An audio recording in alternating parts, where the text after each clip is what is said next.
Hey tout le monde, comment allez-vous? Aujourd'hui je suis ravie de vous retrouver pour cette nouvelle année.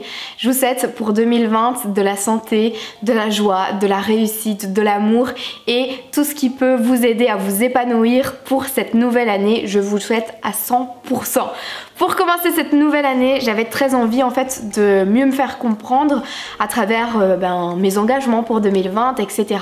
Et je pense que pour mieux partager avec vous et pour que vous compreniez tout ce que je veux faire en 2020, c'est super important pour moi de parler de mon année 2019 qui a quand même pas été une année aussi simple pour moi, qui a été l'année du changement et donc je pense que c'est important de faire le bilan avec vous et j'avais très envie de vous partager ça parce que peut-être que vous avez vu des changements à travers mes vidéos, peut-être que vous avez vu des changements à travers moi-même. Et donc je pense que c'est méga important de partager ça avec vous pour qu'on puisse garder ce lien et pour qu'on puisse commencer cette nouvelle année ensemble. Je vais faire en fait le suivi, le bilan, mois par mois. Et vous allez voir que quand je vous dis que c'est l'année du changement, c'est vraiment une année de ouf pour moi 2019. Et donc ça a été vraiment émotionnellement quelque chose de... Enfin, pas compliqué, mais ça a été très lourd et costaud pour moi. Ce qui explique qu'en fin d'année, j'ai eu ce besoin de lâcher prise et de souffler un petit peu. Retour en arrière il y a un an d'ici du coup, au mois de janvier 2019, j'ai décidé de commencer à chercher un nouvel emploi parce que je me plaisais absolument plus où j'étais. Quand je dis absolument plus, ça s'est vraiment dégradé de jour en jour et j'ai senti que j'avais plus aucune motivation et qu'il fallait absolument que je change de job. Savoir que quand j'ai commencé mon job dans un cabinet d'avocat, en fait mon boss ne faisait pas que gérer son cabinet d'avocat, il avait également des événements sur le côté qu'il organisait. Je travaillais pas énormément sur le milieu juridique, je vais dire. Je travaillais beaucoup sur tout ce qui est médias, sur la promotion des événements et l'organisation des événements aussi. Ça m'a vraiment plu ce job initial. Vraiment tout ce que je faisais au départ, ça m'a énormément plu, mais au bout de 2 ans, il m'a appris qu'il allait plus faire tout ça. Et donc moi, je devais travailler uniquement sur le milieu juridique et je perdais vraiment tout ce côté que j'adorais. Donc de jour en jour, j'ai décidé de dire non stop, je peux plus. Si je me lève le matin et que je ne ressens plus cette envie d'aller travailler, pour moi c'est que c'est pas le job que je dois faire et je ne suis pas du genre à vouloir continuer pour dire de continuer. Pour moi il faut vraiment se sentir épanoui dans son milieu professionnel. De mois en mois ça a été compliqué, donc j'ai décidé au mois de janvier de trouver un nouvel emploi et donc je me suis mise vraiment à 100% dans cette recherche. Je ne voulais absolument pas faire YouTube à 100%. Pourquoi? Parce que je trouve que YouTube ça me permet, en le faisant d'une manière moite-moite, en faisant vraiment ça de manière complémentaire, ça me permet de toujours vivre ça comme une passion sans attendre rien en retour et ça me permet vraiment, je vous le dis, de m'épanouir dans ça. Donc c'est pourquoi j'adore mes deux métiers. J'allais simplement trouver un nouveau poste parce que je savais que cette stabilité me plaisait énormément. J'ai continué du coup mon idée de livre que j'avais dans la tête depuis quelques mois et donc le premier jet était vraiment en construction en janvier 2019. Ce qui s'est passé aussi en janvier 2019, je vais raconter des petites anecdotes aussi par-ci par-là dans cette vidéo, c'est que je suis passée sur Fun Radio, j'avais joué parce que j'avais eu ma facture pour ma mise en circulation de l'année 2019. Donc en Belgique il faut payer tous les ans pour circuler sur les routes belges et il y en avait pour plus de 200 balles donc j'étais trop happy. En fait Bruno a payé ma facture et donc ça c'était vraiment la bonne nouvelle du mois. Mary. Oui. Bonjour Mary. Mary, quel est le seul animateur radio qui paye tes factures? Bruno dans la radio. Le deuxième mois, le mois de février, c'est vraiment un mois où il s'est passé aussi pas mal de choses. Le truc c'est que j'ai découvert la culotte menstruelle. Vous allez me dire pourquoi elle parle de ça dans son bilan 2019. C'est parce que clairement ça a changé quelque chose et ça a changé mon rapport aux règles. Je me sens beaucoup plus à l'aise avec mes règles depuis que j'ai la culotte menstruelle et je pense que c'est super important de vous faire passer ce message et de vous le raconter parce que je suis certainement pas la seule. J'ai eu quelques problèmes de pH. Chaque fois que j'étais réglée, je déstabilisais mon pH et après j'avais des problèmes. C'était à chaque fois que j'utilisais des protections hygiéniques jetables. Avoir découvert cette culotte menstruelle, ça m'a vraiment aidée et je n'ai plus aucun problème, zéro souci. Je pourrais peut-être vous en faire une vidéo plus détaillée, mais ça a clairement changé mon année et je suis ravie de les avoir utilisées de février à maintenant et je n'utilise et je ne jure plus que par les culottes menstruelles. Ça fait clairement partie des ennuis que je pouvais avoir, des petites inquiétudes au quotidien et qui sont clairement partie depuis cette utilisation de culottes menstruelles. Donc si je peux vous aider et vous en parler, je le fais avec grand plaisir et ce sont des choses naturelles, des choses que les femmes ont au quotidien et donc il ne faut pas en faire un tabou pour moi. Au mois de février, j'ai également repris mes podcasts, je vous les mettrai en barre d'infos si ça vous intéresse, mais j'ai pas repris ça à un rythme régulier, j'ai fait ça de manière à ce que ce soit vraiment quand j'ai du temps libre et comme j'ai eu mon livre qui m'a pris énormément de temps cette année, c'est vrai que j'ai pas pu m'y consacrer à 100%, mais j'ai quand même investi dans un bon micro et je vais pouvoir reprendre en 2020. Je vais essayer de créer un rythme assez régulier parce que là c'est vrai que c'était assez flou et je faisais ça dès que j'avais un petit peu de temps, mais bon, comme mon livre m'a pris le 3/4 de mon temps en 2019, voilà, je reviens ici et c'est pour ça que je vous en parle. En février 2019, j'ai continué un peu mes résolutions. Je les ai toujours poursuivies un peu durant toute l'année, donc ça je suis assez contente. J'ai continué à manger sainement, j'ai continué à faire des petits week-ends un petit peu pour s'évader comme ça. Et au mois de février, on est parti à... J'allais dire Amsterdam, rien à voir. On est parti à Paris pour le week-end de la Saint-Valentin. On a passé un chouette week-end, même si je vous avoue que Paris c'est vraiment pas ma ville préférée, mais ça nous a fait du bien en tout cas et c'est le principal. En février 2019, j'ai continué ma recherche d'emploi, mais il faut savoir que je ne postulais pas n'importe où. J'avais mon emploi actuel et... je cherchais vraiment quelque chose qui me correspondait à 100%. Je recherchais des fonctions qui me correspondaient. Je cherchais vraiment l'utilisation de réseaux sociaux, de médias en plus de tâches administratives. Je ne voulais pas faire ce que je faisais actuellement et je voulais surtout avoir une plus grande structure, avoir une équipe, avoir une ambiance de travail et je voulais aussi travailler ailleurs que où est-ce que je travaillais. Donc je travaillais dans le Hainaut, parce que j'y habite, mais je cherchais un peu plus vers Bruxelles parce que c'est une ville où j'aime m'y balader, où j'aime m'y aller parce que je fais souvent des allers-retours pour YouTube, mais j'aime pas y vivre, mais y travailler, c'est quelque chose qui me correspondait à 100% et ça je l'avais remarqué. Et donc je cherchais beaucoup d'emplois sur Bruxelles. Donc le mois de février ça a été vraiment recherche et alors là j'ai vu une annonce qui me correspondait à 100% et donc j'ai postulé. En mars 2019 j'ai fêté mes 6 ans sur YouTube, ce n'est pas rien, et donc on va bientôt fêter nos 7 ans ici, c'est trop fou. J'ai également fêté mes 10 ans de relation avec mon chéri et j'ai également été invitée par Disneyland Belgique pour aller voir la saison des super-héros Marvel. On adore les Disney avec mon chéri, on adore Disneyland Paris avec mon chéri depuis qu'on est ensemble. On y va presque tous les ans et ici cette année ça a été un record quoi, j'y ai été 3 fois et du coup ça va un peu changer notre année 2020 parce qu'on va prendre une décision par rapport à ça. En mars 2019 ma maman s'est lancée dans la couture et donc elle m'a réalisé des petits cotons démaquillants. Ça aussi ça a clairement changé ma vie et mon quotidien. Je vois nettement la différence dans les poubelles. J'ai vraiment eu cette démarche beaucoup plus saine dans mon quotidien et je suis vraiment trop contente d'avoir changé de ce côté-là, mais pas que. Je pense que ce sont des choses qu'il faut faire petit à petit et c'est ce que j'ai fait et du coup c'est ce qui me permet aussi d'être en accord avec moi-même aujourd'hui. En mars du coup j'ai toujours continué à écrire mon livre.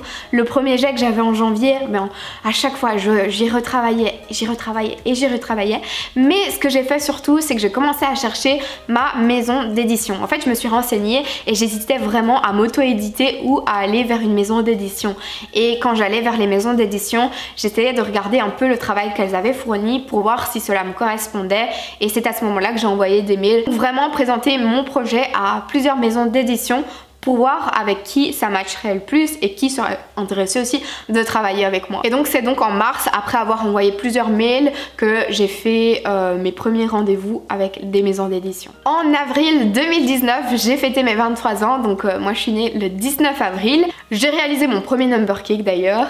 Ce qui m'a marqué en avril, c'est que j'ai découvert l'art journaling. c'est grâce à Steph, donc de la thérapie de Stéphanie sur sa chaîne YouTube, que j'ai découvert ça, et ça m'a permis vraiment de me dire qu'il y avait des activités comme ça, qui étaient des activités de méditation, des activités dans lesquelles on pouvait s'évader et se laisser aller, et ça m'a fait trop du bien. J'ai vu en avril 2019 comme un petit signe de la vie, puisque durant mon anniversaire j'ai reçu une réponse positive à l'entretien que j'avais passé, l'entretien d'embauche. Donc toujours par rapport au poste que j'avais vu qui me correspondait à 100%. Et quand j'ai eu cette réponse positive à l'entretien, je me suis dit oh mon dieu, oh mon dieu, oh mon dieu. Mais en fait quand j'ai reçu la réponse positive, ce n'était pas définitif à 100%. On m'a dit que j'avais fini première à l'entretien d'embauche, mais que comme j'étais indépendante complémentaire avec tout ce que je faisais sur YouTube, enfin bref, peu importe, j'étais indépendante complémentaire. Et une fois qu'on est indépendant complémentaire, il y a des sociétés pour lesquelles il faut avoir un accord de cumul. Un accord de cumul, c'est vraiment pour savoir si on est vraiment en accord avec ces deux fonctions. Un peu compliqué, c'est de l'administratif, du blabla et tout le machin, mais en gros c'était positif, mais il fallait encore quelques accords un peu plus haut et ça risquait de prendre. Donc moi personnellement j'étais ultra heureuse, mais j'étais inquiète de savoir si j'allais pouvoir quand même commencer un nouveau job ou pas. Je savais pas du tout quand est-ce que j'allais pouvoir commencer, si je pouvais commencer, et quand est-ce que j'allais avoir une réponse, parce que entre temps il y a eu plein de changements, et dans ma fonction actuelle je ne pouvais pas le dire que j'avais trouvé un nouvel emploi parce que c'était pas 100% définitif, donc je devais continuer et travailler dans un endroit qui ne me plaisait plus trop. Donc je vous avoue que c'était assez pesant, qu'il m'arrivait parfois de rentrer et de craquer parce que ça n'a pas été, tous les jours été facile. En 2019 avec mon chéri on a décidé d'emménager, donc ça a été un petit peu l'annonce du mois aussi. Et aussi durant ce mois là j'ai continué vraiment à m'intéresser à la lithothérapie. Je m'y intéresse depuis août 2010. J'avais acheté mes premières pierres à Perry Daiza dans un magasin où ils ne vendent que des pierres précieuses, semi-précieuses, etc. Et je m'en suis vraiment intéressée, j'ai vu quelques petits bienfaits et donc j'ai continué et ça m'a vraiment permis de mieux m'intéresser, de vouloir vraiment en savoir plus. En mai 2019, on a commencé les premiers achats pour l'emménagement. J'étais toujours dans l'attente d'un accord de cumul pour l'emploi, donc j'étais pas encore sûre à 100%, mais j'avais eu un premier accord, il fallait plus qu'un deuxième accord, donc ça s'annonçait plutôt positif. Mais je peux vous dire que je suis pas du genre à me réjouir trop vite.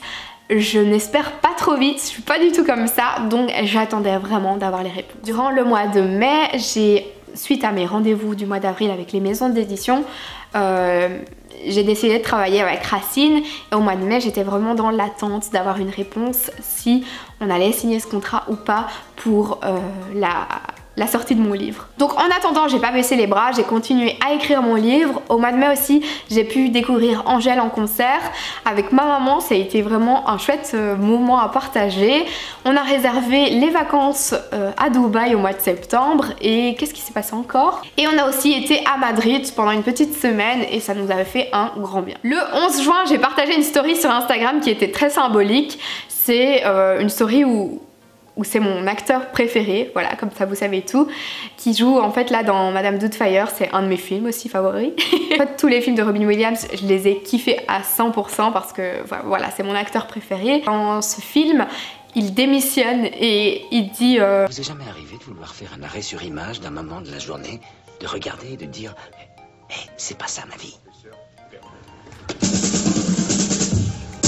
Et donc le 11 juin j'ai mis ça en story parce que c'était très symbolique, j'avais appris que j'avais tous les accords, que j'allais commencer un nouveau job qui allait me correspondre à 100%, je l'espérais en tout cas, ça avait vraiment l'air de tout ce que j'adorais et j'attendais en fait de signer mon contrat avant de démissionner. Le 20 juin 2019 du coup j'ai démissionné et en fait je partais de moi-même pour un autre boulot et comme ça faisait presque 2 ans que je travaillais là, normalement je devais prester plus d'un mois de préavis, mais comme l'année judiciaire se terminait le 30 juin, il n'y avait plus vraiment beaucoup de boulot, donc j'en ai profité et j'ai expliqué un petit peu mon cas. Comme le courant passait très bien, qu'on a toujours eu de la communication et que j'ai toujours exprimé ce que je ressentais. Enfin voilà, ça s'est vraiment bien passé finalement, donc j'ai été contente parce que c'était un peu de pression. C'était la première fois que je démissionnais et c'était une petite structure, très petite même.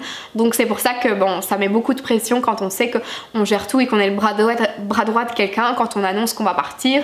C'est pas toujours évident. Donc le mois de juin a été très wow, secouant pour moi.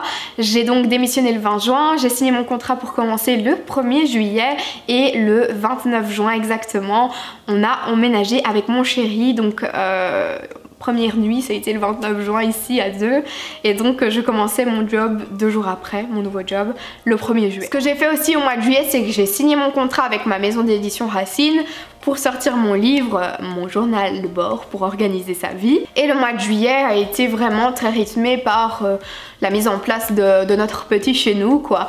Et on a passé quelques petits séjours, enfin moi j'ai passé un séjour avec mes parents à la mer du Nord, j'y suis retournée ensuite pendant le jour de canicule avec mon chéri et des amis et j'ai toujours continué l'écriture de mon livre durant tout ce mois. Vraiment ça a été 2 mois où il a fallu commencer à mettre en place une nouvelle organisation, où j'ai dû trouver ma place aussi dans mon travail parce que enfin voilà, il y a tout le monde qui revenait de vacances, il fallait commencer un rythme. J'ai eu la chance de découvrir Budapest, en fait c'était ce que mon chéri m'avait acheté pour, m'avait offert pour mon anniversaire.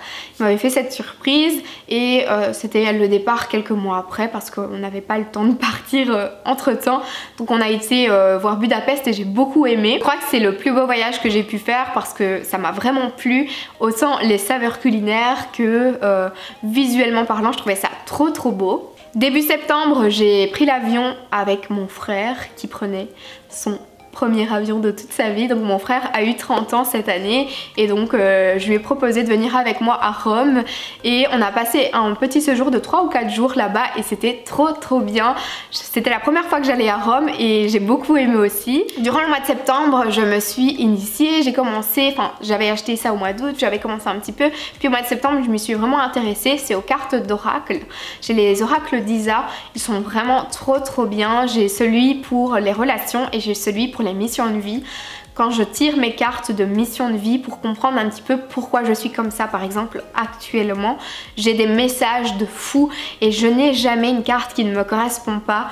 J'ai vraiment aimé ces tirages et je continue de mois en mois à les apprécier de plus en plus. C'est vraiment une jolie découverte. Vers la fin du mois de septembre, on est parti à Dubaï. Ça a été des vacances qui nous ont permis de nous reposer, de découvrir de nouvelles choses, mais par contre ça n'a pas été notre coup de cœur Dubaï.